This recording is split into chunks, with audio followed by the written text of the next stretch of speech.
নির্বাচনী প্রতিশ্রুতির অংশ হিসাবে অনেক প্রার্থীরাই নানা রকম প্রতিশ্রুতি দিয়ে থাকেন। এই সমস্ত প্রতিশ্রুতির বেশিরভাগই পূরণ করা হয় না। অনেক ক্ষেত্রে প্রতিশ্রুতি দেওয়ার সময় নিয়তি থাকে না। এগুলো সম্পর্কে কিছু বলবেন? যদি কোনো নির্বাচনের প্রার্থী অথবা যেই কোনো ব্যক্তি মানুষকে কোনো প্রতিশ্রুতি দেয় আর সেটা রক্ষা না করে, কোনো চুক্তি করে সেটা ভঙ্গ করে, এই ব্যক্তি মূলত গাদ্দারি করলো, ওয়াদা ভঙ্গ করলো, প্রতিশ্রুতি নষ্ট করলো, ভঙ্গ করলো। নবী করিম সাল্লা সাল্লাম বলেছেন, লিকুল্লি গাদরিন লেওয়া ও নিয়ামাল কিয়ামা। যারাই মানুষের সাথে ওয়াদা দিয়ে, প্রতিশ্রুতি দিয়ে, চুক্তি করে এগুলো ভঙ্গ করবে, মানুষের সাথে কথা দিয়ে কথা রাখবে না, এই ধরনের বেইমানি বা প্রতারণা যারা করবে, কিয়ামতের ময়দানে তাদের সাথে একটা পতাকা থাকবে, লেখা থাকবে এটা লেওয়া ও গাদরিন, গাদ্দারের আলামত। এবং নবী সাল্লাল্লাহু আলাইহি ওয়াসাল্লাম বলেছেন হাদিসে যে ওয়ায়ুরফাউ লাহু বিকদরি গাদরিহ, যার গাদ্দারি যত বড় হবে তার গাদ্দারির পতাকাও তত উঁচা হবে। তার মানে একজন ব্যক্তিগত পর্যায়ে কারোর সাথে গাদ্দারি করেছেন, ওয়াদা রক্ষা করেন নাই, চুক্তি করে ভঙ্গ করেছেন, বেইমানি করেছেন, এই লোকটার পতাকার সাইজ যা হবে, একজন জনপ্রতিনিধি হওয়ার জন্য প্রার্থী হয়ে তিনি যদি মিথ্যা ওয়াদা দেন বা জাতীয় লেভেলে যদি মিথ্যা প্রতিশ্রুতি মানুষ করে দেয়, যেটা করবে না সে এটাই বলতেছে বলে যদি ধোঁকা দেয় মানুষকে, তাহলে সে তার পতাকার সাইজ হবে যত মানুষকে ধোঁকা দিয়েছে তার অনুপাত হারে। খুব ভয়ঙ্কর একটা ব্যাপার। এজন্য ইমানদার আসলে ওয়াদা রক্ষা করতে হবে, ওয়াদা রক্ষাকারী হবে। আল্লাহ তাআলা কোরআনে কারিমে 18 নম্বর পারা সূরা মুমিনুন বলেছেন, সফল ইমানদার যারা জান্নাতুল ফেরদাউসের অধিকারী হবে তাদের বৈশিষ্ট্য হলো ওয়াল্লাযীনা হুম লিআমানাতিহিম ওয়া আহদিহিম রাউন, যারা তাদের আমানত এবং ওয়াদাকে রিআয়াত করে, রক্ষা করে, মেইনটেইন করে। ইমানদার এক কথার মানুষ, সেটা রক্ষা করে। অতএব মিথ্যা প্রতিশ্রুতি এবং 2 নম্বরই কথা একজন ইমানদার বলতে পারে না, সে থেকে আমাদের বেঁচে থাকতে হবে এবং সর্বোচ্চ চেষ্টা করতে হবে। আল্লাহ আমাদের তৌফিক দান করুন। ইসলাম ধর্মে কতটুকু জ্ঞান অর্জন করা জরুরি এবং ফরজ? একজন মুসলমানের জন্য কতটুকু জ্ঞান অর্জন করা ফরজ? আমাদের একটা বই অনেক আগে থেকে আমরা ঘোষণা দিয়েছি, লেখার কাজ চলতেছে, গত কয়েক মাস যাবত রাত দিন এটার কাজ করতেছি আলহামদুলিল্লাহ। ইসলামের অপরিহার্য জ্ঞান অথবা এতটুকু জানতেই হবে। ইনশাল্লাহ বইয়ের প্রথম পার্ট ঈমান অধ্যায়টা ইনশাল্লাহ আমরা হয়তো রমজানে মানুষের হাতে পৌঁছাতে পারবো। সেখানে আমরা এই সম্পর্কে বিস্তারিত লিখছি। আমি শুধু সামারি বলছি, ঈমানের একেবারে মৌলিক বিষয়গুলো এবং সেই সাথে যে বিষয়গুলো পালন করা ফরজ সেগুলোর ইলম অর্জন করা ফরজ, যেগুলো পালন করা ওয়াজিব সেগুলোর ইলম অর্জন করা ওয়াজিব, যেগুলো সুন্নাহ সেগুলো ইলম অর্জন করা সুন্নাহ। সুন্নতের ইলম অর্জন করা ফরজ না, আবার ফরজের ইলম অর্জন করা সুন্নত না। এখন কিছু ফরজ আছে সবার জন্য ফরজ, ফরজে আইন, যেমন 5 ওয়াক্ত নামাজ। তাহলে নামাজের ফরজ পরিমাণ ইলম, মানে ফরজ আদায় করার জন্য যতটুকু লাগে ততটুকু ইলম সমস্ত মুসলমানদের জন্য শেখা কি ফরজ। ঈমান রক্ষা সবার জন্য ফরজ, তাহলে ঈমান রক্ষার জন্য যা যা দরকার, ঈমানের বেসিক বিষয়, সেগুলো সবার জন্য জানা ফরজ।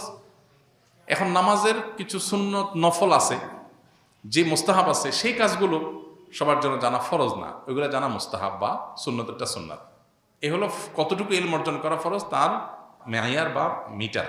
এখন একজন ব্যবসায়ী, তিনি দোকানদারি করেন, তার জন্য দোকানে হালাল হারামের ব্যাপার আছে, তাহলে এই সংক্রান্ত ইলম অর্জন করা তার জন্য ফরজ। একজন চাকরিজীবী, তার জন্য এই ইলমটা অর্জন করা ফরজ না। এই জন্য যিনি যেই হালের মুখোমুখি, আরবিতে একটা প্রবাদ আছে, আফদালুল ইলমে ইলমুল হাল ও আফদালুল আমালে হিফজুল হাল। সবচেয়ে উত্তম ইলম হলো যে যে অবস্থার মুখোমুখি হবে সেটার ইলম, আর সবচেয়ে উত্তম আমল হলো যে অবস্থা আছে সে অবস্থা আল্লাহর হুকুমকে সংরক্ষণ করা, এটা হলো সবচেয়ে উত্তম আমল। তো ইলমের ক্ষেত্রে আপনি যে অবস্থার মুখোমুখি হবেন ওই অবস্থার ইলম অর্জন করা, ফরজটা হলে ফরজ, নফলটা নফল হবে। আত্মহত্যাকারী চিরস্থায়ী জাহান্নামী এবং তার জানাজা পড়া বৈধ নয়, এই কথা কতটুকু সত্য হাদিসের আলোকে জানতে চাই। একটি হাদিস সহিহ মুসলিমে আছে, বিশুদ্ধভাবে বর্ণিত হয়েছে, আত্মহত্যাকারী ব্যক্তি জাহান্নামে স্থায়ী আযাবের মুখোমুখি হবে। অনেক উলামা ইকরাম এই হাদিসকে ব্যাখ্যা ছাড়া হুবহু এভাবেই গ্রহণ করেন যে হ্যাঁ, আত্মহত্যাকারী চিরস্থায়ী জাহান্নামী, হাদিসে চিরস্থায়ী জাহান্নামী বলা আছে। আবার অনেক উলামা ইকরাম ব্যাখ্যা করেন যে এখানে যদি কেউ আত্মহত্যাকে বৈধ মনে করে, তাহলে সে একটা হারাম কাজকে হালাল মনে করলো, যে কারণে সে কাফের হয়ে গেল এবং সে কারণে সে চিরস্থায়ী জাহান্নামী হবে। আর যদি কারোর মধ্যে অপরাধ বোধ থাকে, সেটাকে হালাল মনে করে করছে না, বেঈমান হয়ে মারা যাচ্ছে না, ইরতিদাদ হয়ে তার মৃত্যু হচ্ছে না, তাহলে সেক্ষেত্রে তার এই মৃত্যুটা, এটার কারণে সে স্থায়ী জাহান্নামে যাবে না, বরং দীর্ঘকাল জাহান্নামে থাকবে, যেটাকে আরবিতে অনেক সময় স্থায়ী জাহান্নাম বলতে বোঝানো হয়, যেমন যাবজ্জীবন বলতে একটা লম্বা সময়কে বোঝানো হয় এরকম। কিন্তু এইটার উপরে কোনো সন্দেহ নাই যে আত্মহত্যাকারী করা জঘন্য অপরাধগুলোর একটা স্থায়ী জাহান্নামের মুখোমুখি হওয়ার পথ সুগম হতে পারে, আল্লাহ না করুক, নানা কারণে। এজন্য কোনো অবস্থাতেই কারোর আত্মহত্যার কথা মাথায়ও আনা জায়েজ নয়, বা এটাকে নিয়ে পজিটিভ চিন্তা করার কোনো সুযোগ ইসলামের দৃষ্টিকোণ থেকে নাই। এটা জঘন্য অপরাধ, এবং এত বড় অপরাধ যে একজন মানুষ খারাপ কাজে লিপ্ত হয়েছে, হারাম কাজ করেছে, চুরি করেছে, তার জানাজা পড়েনি নবী সাল্লাল্লাহু আলাইহি ওয়াসাল্লাম, এমন হয়নি। কিন্তু কেউ আত্মহত্যা করেছে, নবীজি জানাজা পড়েন নাই। তবে সে ইসলাম থেকে খারিজ যেহেতু হয়ে যায় না টোটালি, যদি সেই মান নিয়ে তার মৃত্যু হয়ে থাকে, তাহলে সে অন্য লোকরা তার জানাজা পড়বে, কিন্তু নবীজি পড়েন নাই। এবং এই মাসআলার উপরে ভিত্তি করে উলামা ইকরাম ইজতিহাদ করেছেন যে সমাজের গণ্যমান্য যারা আছেন, ইমাম সাহেবরা পড়াবেন না, মুয়াজ্জিন সাহেবরা পড়াবেন, গণ্যমান্যরা পড়বে না, অন্যরা পড়বে, যাতে করে আত্মহত্যা এটা যে জঘন্য অপরাধ সেটা সে বুঝতে পারে। আত্মহত্যা করা মানে আল্লাহর পরে নিরাশ হয়ে যাওয়া, যেটা কুফরি। এই জন্য কোনো মানুষ সেটা করতে পারেন না। মানুষ আত্মহত্যা কখন করে? যখন আশা ছেড়ে দেয়। ইমানদার আশা ছাড়তে পারে না। ইমানদার বিশ্বাস করবে নিঃশ্বাস ছাড়ার আগ মুহূর্ত পর্যন্ত আল্লাহ আমাকে সকল বিপদ থেকে ব্যাক করাতে পারেন, সেই শক্তি আল্লাহর আছে। এই বিশ্বাস থাকলে সে আত্মহত্যা করতে পারে না। এখন পশ্চিমা সভ্যতা, কালচার, সংস্কৃতি আমাদেরকে শিখিয়েছে আমার শরীর, আমার দেহ, আমার মন, আমি যা খুশি করবো। না, ইসলাম আমাকে শিখিয়েছে আমি আল্লাহর গোলাম, আমি যা খুশি তা করতে পারি না। এটা হলো পার্থক্যের জায়গা। এই জন্য ওরা আত্মহত্যা করে ঘরে ঘরে, মুসলমান করতে পারে না। মুসলমান আল্লাহর কাছে নিজেকে সঁপে দেয়। যে আত্মহত্যা করে সে মনে করে দুনিয়ার ভেজালতেই বেঁচে গেছি, দুনিয়ার ভেজাল থেকে বেঁচে তো জাহান্নামে ঢুকলো, আরো বড়টাতে বিপদটাতে গেল।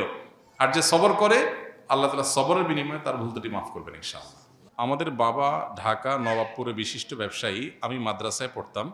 আমার স্মৃতিশক্তি কম থাকায় 2 বছর পরও পরীক্ষা দিতে পারিনি, তাই এখন পড়াশোনা ছেড়ে বাবার ব্যবসায় সহযোগিতা করছি।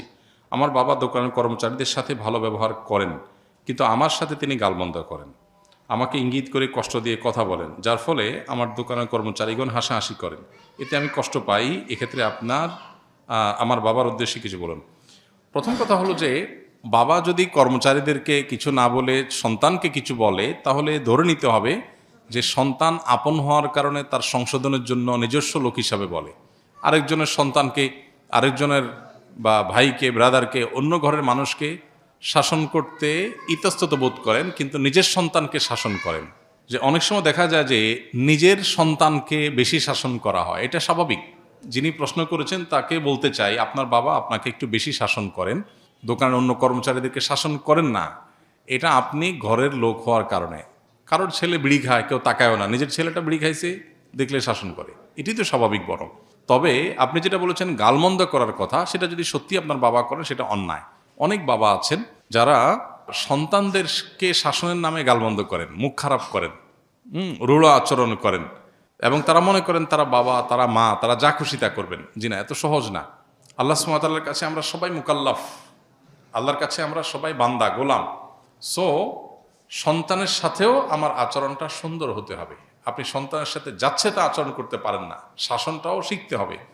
এই যে ভালো প্যারেন্টিং, ভালো অভিভাবকত্ব, এই বিষয়টার সাথে একজন মানুষের ইবাদতের সম্পর্ক সুনিবিড়। অভিভাবক হয়েছেন দেখে সন্তানকে যা খুশি বলে তা বলতে পারেন না। পাশাপাশি বাবাদের, মায়েদের এটাও খেয়াল করা দরকার যে নিজের